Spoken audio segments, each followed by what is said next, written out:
MTV news Kannada ವಾಹಿನಿಗೆ ಸ್ವಾಗತ.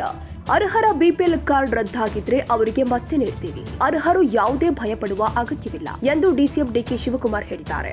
ಬೆಂಗಳೂರಿನ ಸದಾಶಿವನಗರ ನಿವಾಸದಲ್ಲಿ ಮಾತನಾಡಿ, ಬಿಪಿಎಲ್ ಕಾರ್ಡ್ ವಿತರಣೆಗೆ ಕೇಂದ್ರ ಸರ್ಕಾರ ಕೆಲವು ಮಾನದಂಡ ನಿಗದಿಪಡಿಸಿದೆ.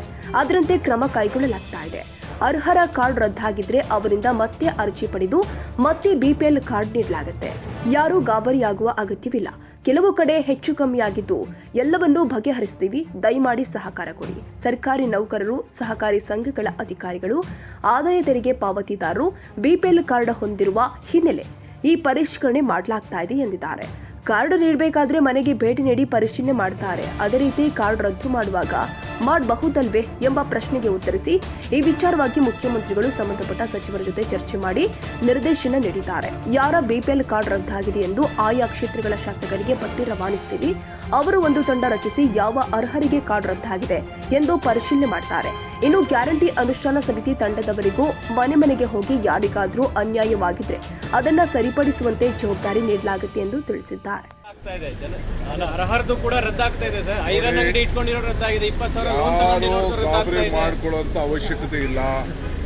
ಸೆಂಟ್ರಲ್ ಗವರ್ಮೆಂಟ್ ಒಂದು ಕ್ರೈಟೀರಿಯಾ ಇದೆ. ಆ ಕ್ರೈಟೀರಿಯಾ ಪ್ರಕಾರ ಮಾಡ್ತಾ ಇದ್ದಾರೆ. ಯಾರು ಅರ್ಹರಿದ್ದಾರೆ ಅವ್ರಿಗೆಲ್ಲ ನಾವು ವಾಪಸ್ಸು ತಿರ್ಗಿ ಅರ್ಜಿ ತೆಗೆದುಕೊಂಡು ನಾವು ವಾಪಸ್ ಕೊಡ್ತೀವಿ. ಯಾರು ಬಡವರು, ನಮ್ಮ ಸರ್ಕಾರ ಇರೋದೇ ಬಡವ್ರಿಗೋಸ್ಕರ. ಅರ್ಥ ಆಯ್ತಾ?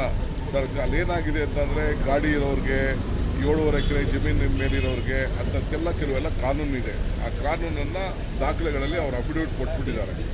ಆ ರೀತಿ ಸ್ವಲ್ಪ ಹೆಚ್ಚು ಕಮ್ಮಿ ಆಗಿದೆ. ಒಂದು ಊರಿಗೆ 10-20 ಆ ಥರ ಆಗಿದೆ. ಅದನ್ನೆಲ್ಲ ಸೆಟ್ರೇಟ್ ಮಾಡಿಕೊಡ್ತಾ ಇದ್ದೀವಿ. ದಯವಿಟ್ಟು ಸಹಕಾರ ಕೊಡಬೇಕು. ಕೆಲವು ಇನ್ಕಮ್ ಟ್ಯಾಕ್ಸ್ ಪೇಯರ್ಸ್ ಇದ್ದಾರೆ, ಸರ್ಕಾರಿ ನೌಕರಿದ್ದಾರೆ, ಸಹಕಾರ ಸಂಘಗಳಲ್ಲಿ ಪರ್ಮನೆಂಟ್ ಅಧಿಕಾರಿಗಳಿದ್ದಾರೆ, ನೌಕರರುಗಳಿದ್ದಾರೆ. ಅಂಥವ್ರು ಯಾರಿಗೂ ಕೊಡೋಕ್ಕೆ ಬರುವುದಿಲ್ಲ ಅನ್ನೋದು ಒಂದು ಕಾನೂನಿದೆ. ಅದು ಬಿಟ್ಟರೆ ಬೇರೆ ಇನ್ನೇನಿಲ್ಲ. ಈಗ ಬಿಪಿಎಲ್ ಕಾರ್ಡ್ ಮಾಡುವಾಗಲೂ ಮನೆಗಳಿಗೆ ಹೋಗಿ ವಿಸಿಟ್ ಮಾಡಿ ಕಾರ್ಡ್ ಮಾಡ್ತಾರೆ ಸರ್. ಈಗ ರದ್ದು ಮಾಡುವಾಗಲೂ ಆ ಪ್ರೋಸೆಸ್ ಮಾಡ್ಬೋದಿತ್ತಲ್ಲ. ಈಗ ಏಕಾಏಕಿ ಮಾಡಿರೋದ್ರಿಂದ ಮನೆ ಹೋಗಿ ರದ್ದು ಮಾಡೋದಿಲ್ಲ. ಅವರು ಅಪ್ಲೈ ಮಾಡ್ತಾರೆ.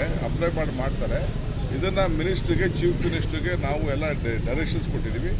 ನಾವು ಪ್ರತಿಯೊಂದು ಕ್ಷೇತ್ರದವ್ರಿಗೂ MLAಗಳಿಗೆಲ್ಲ ಡೀಟೇಲ್ ಕಳಿಸ್ಕೊಡ್ತಾ ಇದ್ದೀವಿ. ಅವ್ರಿಗೆಲ್ಲ ಅವರು ಒಂದು ಟೀಮ್ ಮಾಡಿ, ಆಮೇಲೆ ನಮ್ಮ ಇದು 5 ಗ್ಯಾರಂಟೀಸ್ಗೆ ಇವರಿದಾರಲ್ಲ, ಆ ನಮ್ಮ ಲೀಡರ್ಗಳಿಗೂ ಕೂಡ ನಾವು ಜವಾಬ್ದಾರಿ ವಹಿಸ್ತಾ ಇದ್ದೀವಿ. ನೀವು ಮನೆಗೂ ಹೋಗಿ ಯಾರ್ಯಾರಿಗೆ ಅನ್ಯಾಯ ಆಗಿದೆ ಅದನ್ನೆಲ್ಲ ಸೆಟ್ರೇಟ್ ಮಾಡಿ ಅಂತ ನಾವು ಹೇಳಿ ಆ ಕೆಲಸ ನಾವು ಮಾಡ್ತೀವಿ. ಸಂಪುಟ ಪುನರ್ರಚನೆ ಆಗುತ್ತೆ ಡಿಸೆಂಬರ್. ಬೇಡಿಕೆ ಇಟ್ಟು ಶಾಸಕರು ಈಗ ಅದೆಲ್ಲ ಚೀಫ್ ಮಿನಿಸ್ಟರ್ ಮಾತಾಡ್ತಾರೆ. ತಾಜಾ ಸುದ್ದಿಗಾಗಿ ಎಂಟಿವಿ ನ್ಯೂಸ್ 24x7ಗೆ ಸಬ್ಸ್ಕ್ರೈಬ್ ಮಾಡಿ ಮತ್ತು ಬೆಲ್ ಐಕಾನ್ ಅನ್ನು ಒತ್ತಿ. ತಪ್ಪದೇ ಲಿಂಕ್ ಶೇರ್ ಮಾಡಿ.